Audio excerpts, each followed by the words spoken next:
Hello, my friends. Welcome to Driveway Talk with CJ.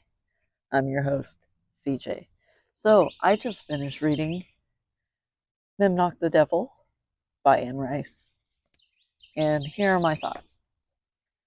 So, I have to say, I'm not a big fan of Anne Rice. My honey, well, I had originally had the book Interview with a Vampire, and my honey loves that series. Back when she was reading, she loved that series. So, I've been reading the series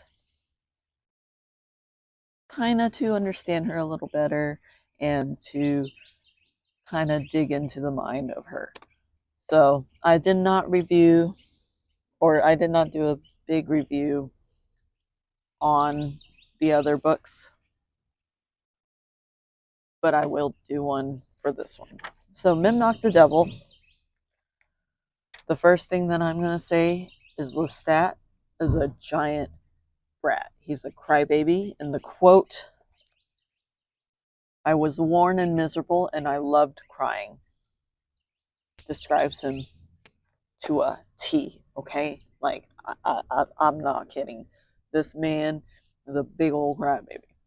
There are some likable characters in the series that I will give it, but it's just every single one of her books so far that I've read, I think except Interview with a Vampire, um, all of them seems to pick up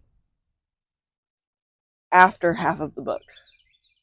So like I'm reading it, I can't get into it until like the last 60% of the book.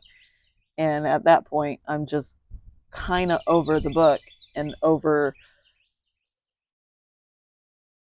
understanding and trying to get the plot line and all that good stuff. So it first starts out with an introduction of old characters, and you get to see them kind of interact, and like it's set a little bit in the future from The Queen of the Damned, which is the book before that, I think. No. Body Thief. Body Thief was the book before that. My bad, guys. Um, it's kind of set a little bit further into the storyline, into the timeline, I mean. Um, so you get to see what the other characters have been up to, and I thought that was really cool because I really enjoy the other characters as well. And I do like the fact that she made a series of all of the other characters, like she like talked about their comings and goings and shenanigans they've been up to and stuff. So I thought that was pretty cool.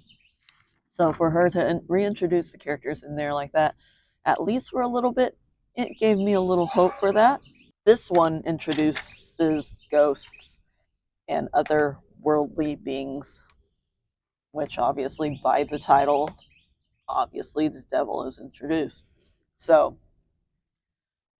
it goes into that. I like how it goes into that because it gives you a new perspective on it. We only hear things from the Bible and other podcasters that do that, but it brings a little more of that to a fictional story, and I thought that was pretty cool. No, I don't like a story within a story. So if you're in a story already, we're already in a story. I don't want to go into another story depicting that. There are better ways to do that. I don't know why authors do that. Um, that's why we have flashbacks, I guess. But um, I just don't like characters in the story telling another character in the story a story. Right? It don't make sense. I did think the devil was very well constructed as a character. Anne Rice did a really good job about describing the devil and making all that, good. So yeah, I ended up giving this book a 3 out of 5 stars, um, just because Anne Rice's writing is amazing. It is so beautiful. Her words, when not being dissected by my ADHD brain, flows so beautifully on the page. It's just, I guess it's my ADHD. I cannot seem to process too much of those words, which now makes sense because when my honey talks, I can't process it sometimes when she's like info dumping and stuff like that. So I guess that kind of makes sense why she does like Anne Rice and her style of writing. Her style of writing is definitely eloquent, possibly too eloquent for me. I'm not sure yet how I feel. I think I still have like 7 or 8 books in the series anyway, and I've made it a mission to read all of her Vampire Chronicle books, um, just because I kind of want to get it over with, but also I want to see if it gets better and if it changes my mind about it.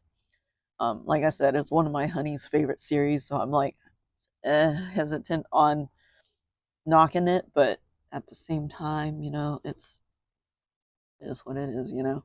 I am excited to get a hold of her other works too. Maybe vampires just isn't it for me because I never liked Twilight. Granted, I never read Twilight, but I never liked the concept of vampires. I don't know. And she writes them so seductive. So maybe that's that too because I don't like smut. So we'll see. See you next time on Drively Talks. Bye.